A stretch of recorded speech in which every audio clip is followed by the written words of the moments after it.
Pagi luar biasa.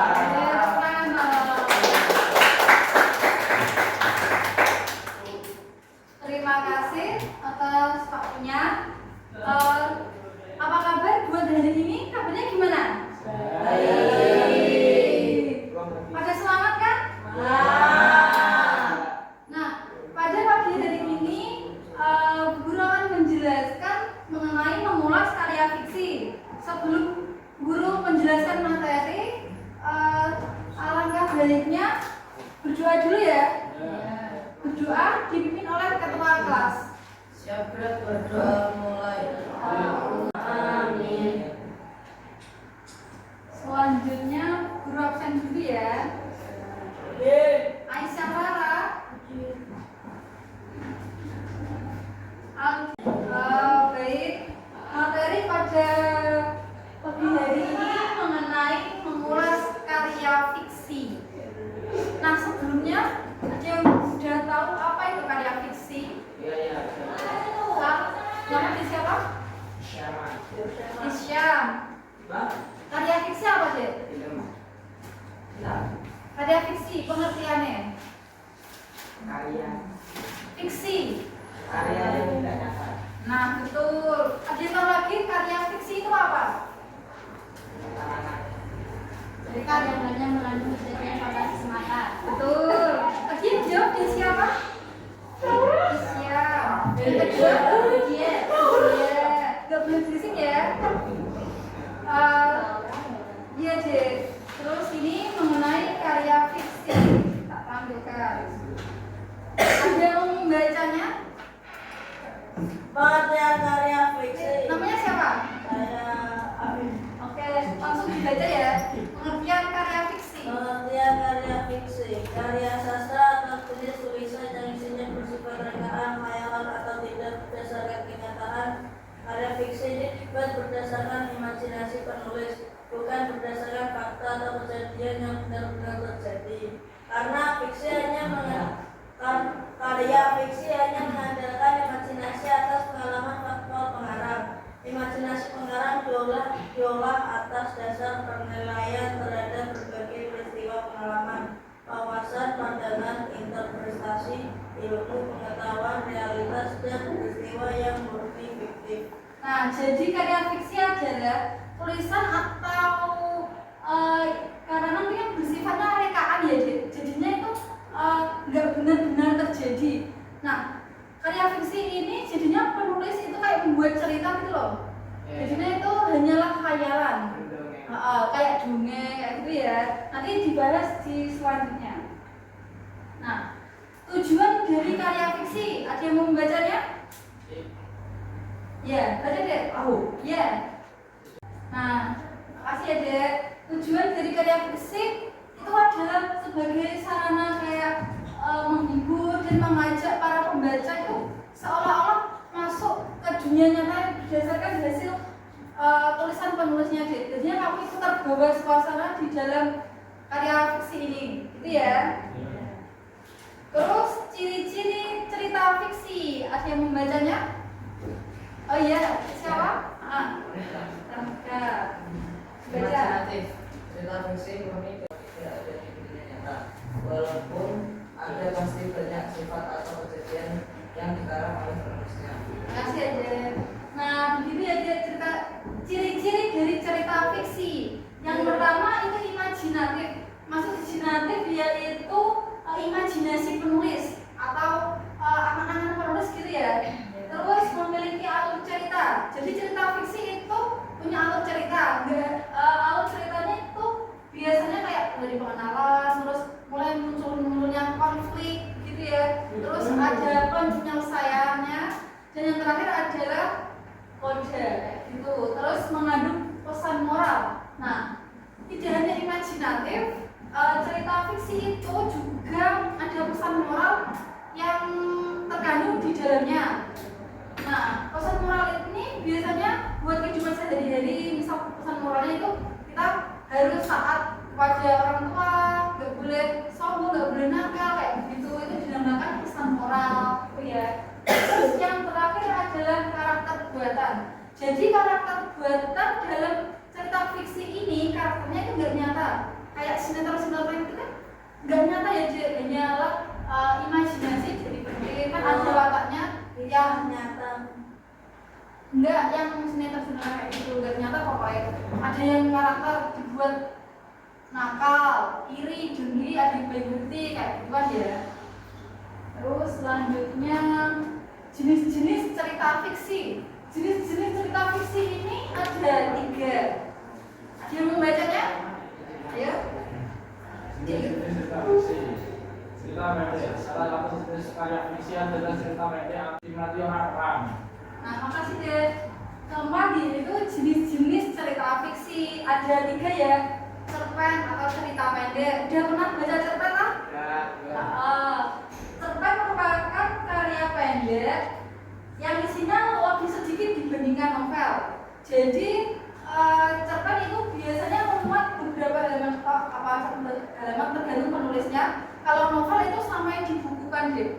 Ada yang pernah baca novel? Wah. Berapa halaman bacanya? Nah kayak gitu ya.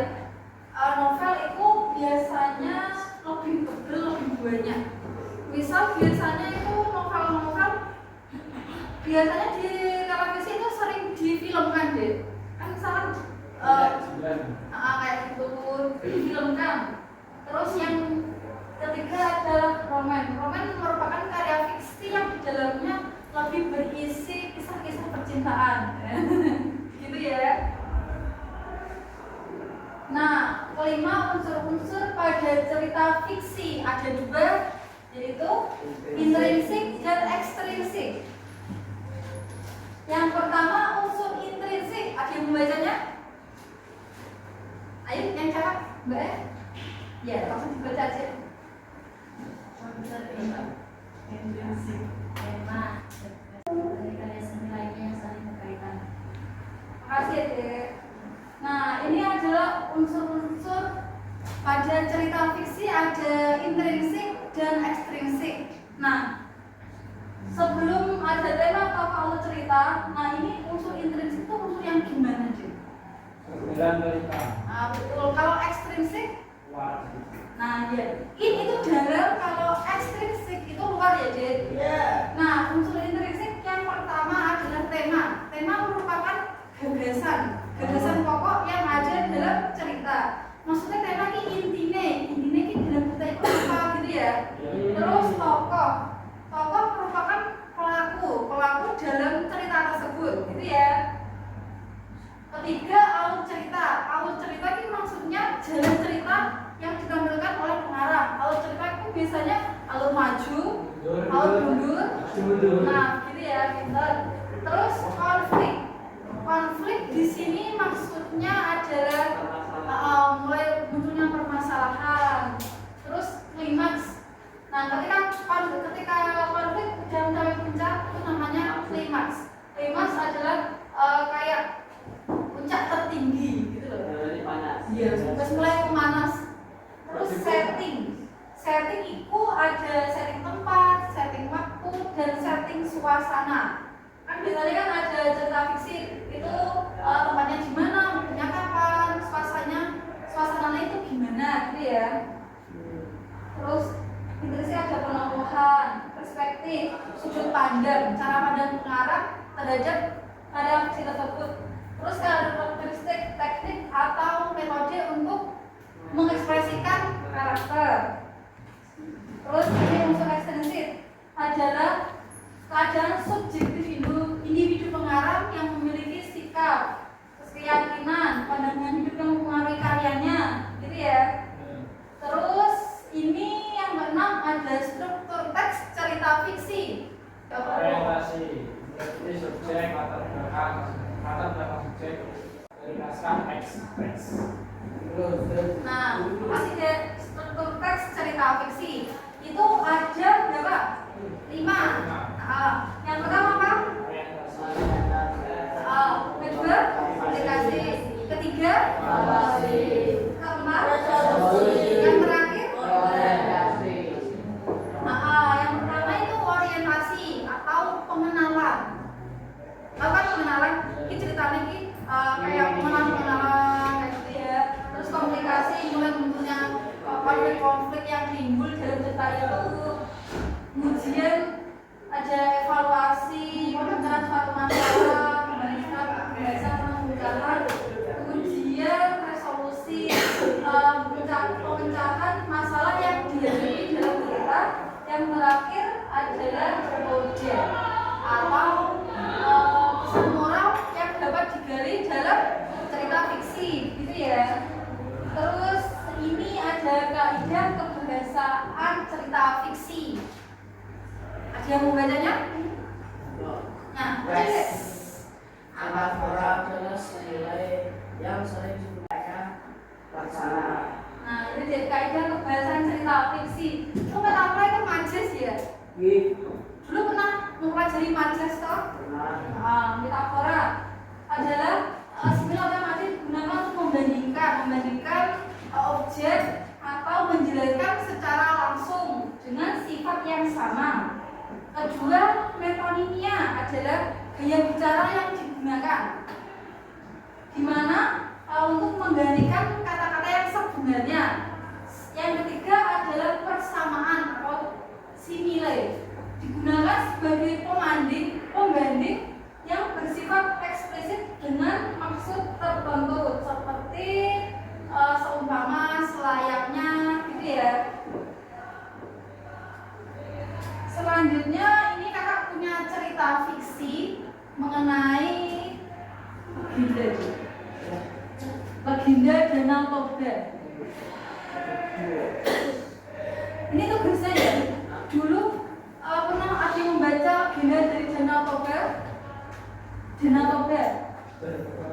Itu gimana dia ceritanya legenda Danau Toba?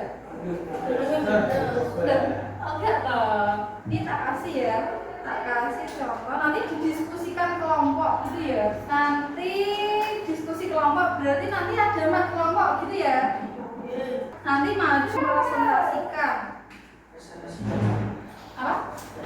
Iya. Tugasnya mau unsur-unsur apa? Toba ini legenda kenapa tadi? Ya kan hidup seorang Toba, iya seorang Oh, Toba. namanya ya itu nama orang. Nama enggak? Iya seorang yang berhasil sama yang lainnya seorang Toba.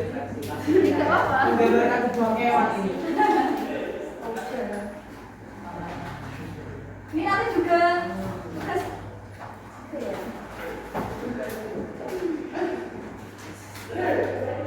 ini aja deh. Kan ada tak kasih contoh teks Danau Toba. Nanti kalian mengklasifikasi struktur teks cerita fiksi. Bagian yang menunjukkan orientasi mana, terus komplikasi mana. Nanti garis-garis aja, dia disuruh aja. Dikasih bisa mempresentasi ngono. Oh, itu aja ya.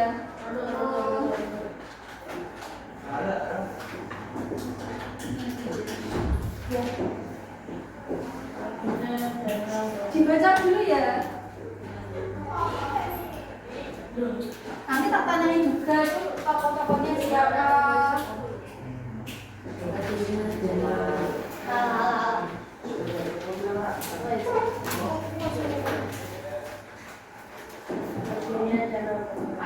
Ibu kasih waktu 10 menit ya? Ya.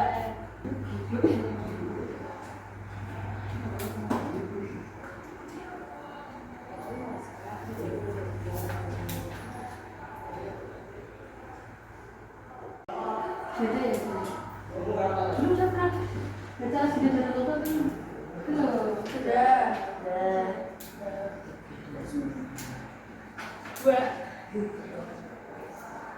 Nanti itu ya, kan ada tugas cerita fiksi, kan ada 5 itu, nah nanti sekalian orientasi yang mana, terus subjeknya itu siapa, gitu ya. Terus mana terus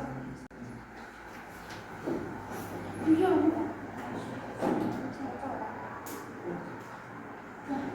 Sama kasih ini ya, Jay. Pesan moral kan yang disampaikan apa? Ada ceritanya, Danau Toba. Terus struktur ceritanya. Terus nanti itu karakter-karakternya itu gimana? Ya kamu Di depan subjek ngikutin yang orientasi di begini. Di bojone gak ada syutingnya ini. Orang. Oh, Tak toko. Kan udah sekarang. Toko. Sana deh. Yang sudah apa? Kamu selesai ya?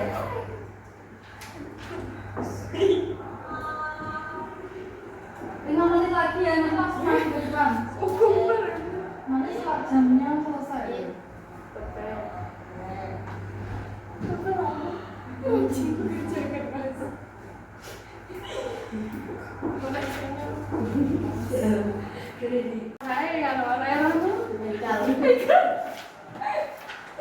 Ini gak boleh makan dua ya.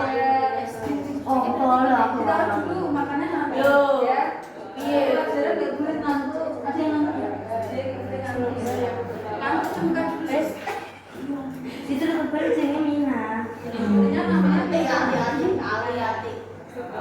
bisa. Karakternya Oh, jangan ah.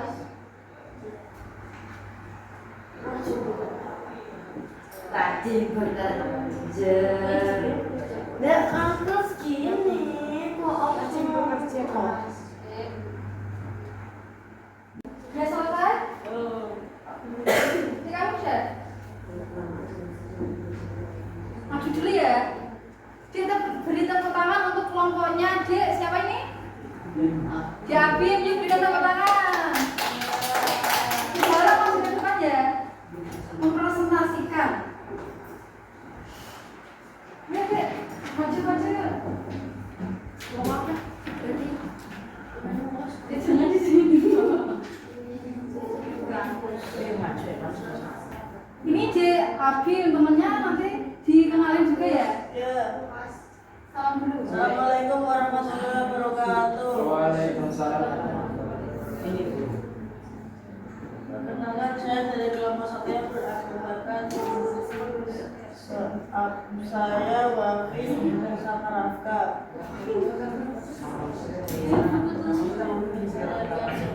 Saya akan membacakan yang melalui subjek adalah Boba, Mina, dan Samosir. Boba ialah seorang rajin kerja walaupun lahan pelayanan tidak luas. Ia bisa menyuguhi kebutuhan dari hasil kerja yang tidak kalah. Komunikasi meliputi Toba berusaha kira-kira mendapatkan sektor-sektor. Ketika Toba sedang memancing ikan, Toba kaila terlihat bergoyang-goyang. Ia segera menarik kailnya. Toba itu bersuara kegirangan setelah mendapatkan seekor ikan yang besar. Ia takjub melihat warna sisi ikan yang sangat indah. Seikat ini berwarna emas kemerahan, keduanya mata bulat dan menonjol mengeluarkan kilatan yang menakjubkan. Tunggu aku jangan dimakan. Aku adalah bersedia menemanimu jika kau tidak memakanku. Toba tersebut wujud mendengar permintaanku. Dan ikan itu berubah menjadi wujud seorang gadis yang sangat cantik jelita, dan dia berkata, "Bermimpilah aku, Tuhan Toba." Setelah sampai desanya, gemparlah penduduk desa melihat gadis yang jelita itu. Dia mungkin bidadari yang turun dari langit. Mereka Toba merasa sangat bahagia dan tenteram. Sebagai suami yang baik, ia terus bekerja untuk mencari nafkah dengan mengolah sawah dan ladang dengan kebun darurat. Itu termasuk evaluasi. Resolusi, banyak orang iri dan mereka menyebarkan sangat buruk yang menjatuhkan keberhasilan usaha Toba. Aku tahu itu pasti memelihara makhluk halus, kata seorang kepada temannya.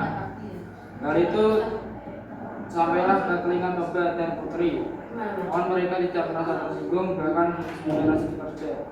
Setahun kemudian dia melahirkan seorang anak laki-laki yang diberi nama Samosir. Kebahagiaan mereka tidak membuat mereka berdiri, sampai tumbuh menjadi anak yang sehat dan kuat. Lama-kelamaan Samosir selalu membuat jengkel ayahnya. Jika disuruh membantu pekerjaan orang tua, ia selalu menolak. Istri Toba selalu meninggalkan Toba agar bersabar atas ulah anaknya. Ya, aku akan bersabar walaupun bagaimanapun dia itu anak kita, kata Toba kepada istrinya. Syukurlah Kanda berpikiran seperti itu. Ada memang seorang suami dan ayah yang baik. Putri puji putri kepada suaminya. Memang kata orang bersabar itu ada batasnya. Hal ini yang dialami oleh Toba. Pada suatu hari sang Mesir mendapatkan tugas dari ibunya untuk mengantarkan makanan dan minuman ke sawah ayahnya di mana ayahnya bekerja. Tapi sang Mesir tidak memenuhi tugasnya. Toba menunggu kedatangan anaknya sambil menahan lapar dan haus.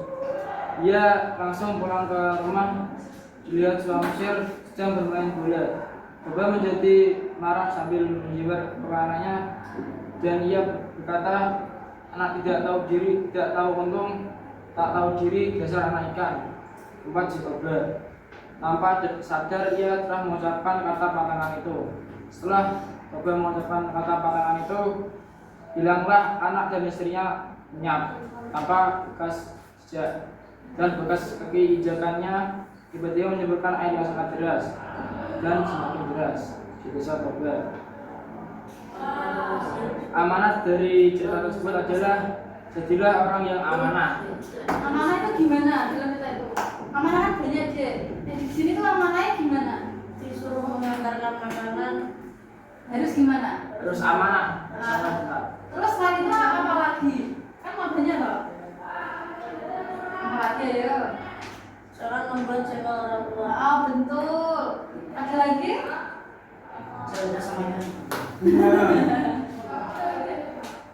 Terus itu istrinya namanya siapa tadi Toba? Oh, Mina. Mina. Istri Toba itu karakternya gimana? Sabar. Sabar terus? Berhati. Kalau Toba karakternya gimana? Rajin bekerja. Bekerja pada menyerah tapi pemarah. Soalnya dia marah kan karena itu toh anaknya membuat kejengkelan deh. Jadi ini anaknya ini nakal deh, kan anaknya nakal. Ngomongnya gue deh, kayak mudah lapar gitu loh. Terus jadinya kan ayahnya kan jengkel ya. Terus ikut dia bilang dasar anak ikan dah langsung bilang gitu, langsung kan itu kan kata-kata pantangan. Sebelum bilang itu kan dulu kan Toba mau menikahi Mina ini itu kan diberi pesan jangan bilang kayak kata-kata pantangan, kata-kata kayak anak ikan kayak itu nggak boleh deh. Misal itu terjadi maka kayak itu langsung lenyaplah mereka keduanya dari dunia, langsung mereka berubah jadi ikan. Jadinya Toba udah kehilangan semua karena gara-gara berucap kata itu. Tapi sebenarnya tuh istrinya tuh baik hati deh karena anaknya buat kejengkelan orang tuanya. Mungkin Toba udah nggak sabar gitu ya, mungkin karena amarah makanya dia bilang begitu ya. Toba nggak tahu ya gue Islam. Udah? Ditutup ya, makasih ya. Sekian dari kelompok kami. Wabillahi taufiq wal hidayah. Wassalamualaikum warahmatullahi wabarakatuh. Beri tepuk tangan ya.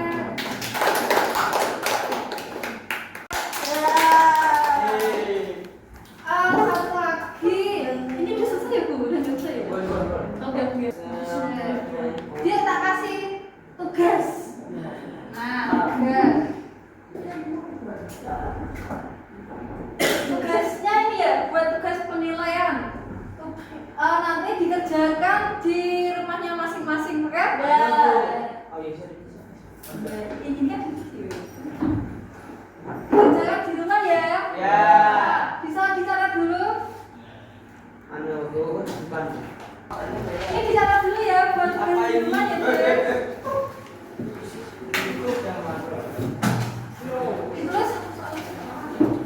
Ditulis dulu ya. Harus dikerjakan di rumah loh. Ya. Udah Bu. Udah ya Dek. Ya. Terima kasih. Itu udah. Kalau udah ditutupnya bukunya masing-masing.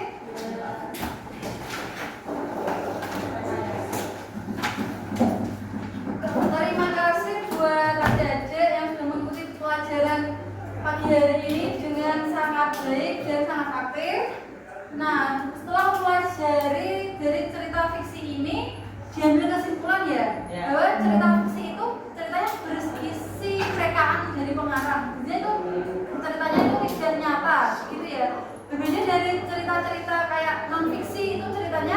nyata gitu ya. Nah, jadi cerita fiksi ini meliputi ada tadi struktur ceritanya, ada bagian orientasi, ada kedua ada komunikasi, ada resolusi, evaluasi, dan kode. Terus setelah mempelajari dari Legenda Danau Toba ini diambil kesimpulan bahwa pesan moral yang dapat disampaikan dari pengarang kepada penulis, yaitu kita jadi anak itu tidak boleh membangkang, nggak boleh durhaka kepada orang tuanya. Kita harus berbakti kepada orang tua dan jangan membuat kemarahan oleh orang tua. Nanti orang tua udah jengkel, Banjir. kan itu moral fiksi, udah kenapa-napa, nanti efeknya buat kita gitu deh. Nanti kita tuh dalam pembelajaran, dalam kejadian gimana itu kita intinya pasti ada suatu masalah kalau kita membangun orang tua. Jadinya ben hidupnya lebih ayam tentrem kayak gitu ya. Kita harus berbakti kepada orang tua. Soalnya orang tua yang membiayai hidup kalian, dari kalian sekolah, kalian baik, memberikan fasilitas sekolah yang cukup gitu ya. Sebelum mengakhiri pembelajaran kali ini, untuk materi minggu depan kita akan mempelajari mengenai teks pidato. Begitu ya? Jadi nanti minta tolong anak-anak sebelum mulai pembelajaran harus belajar mengenai teks pidato terlebih dahulu agar nanti ketika pembelajaran kalian lebih memahami materi dari teks pidato. Begitu ya? Ketua kelas memimpin doa ya untuk pembelajaran pada pagi hari ini. Ketua kelas bisa memimpin doa terlebih dahulu. Yang berat berdoa mulai. Terima kasih anak-anak pada pagi hari ini. Sekian materi pada pagi hari ini yang dapat Ibu Guru sampaikan. Bila ada tutur kata atau ucapan yang kurang berkenan, Guru mohon maaf yang sebesar-besarnya. Wabillahi taufiq wal hidayah. Wassalamualaikum warahmatullahi wabarakatuh.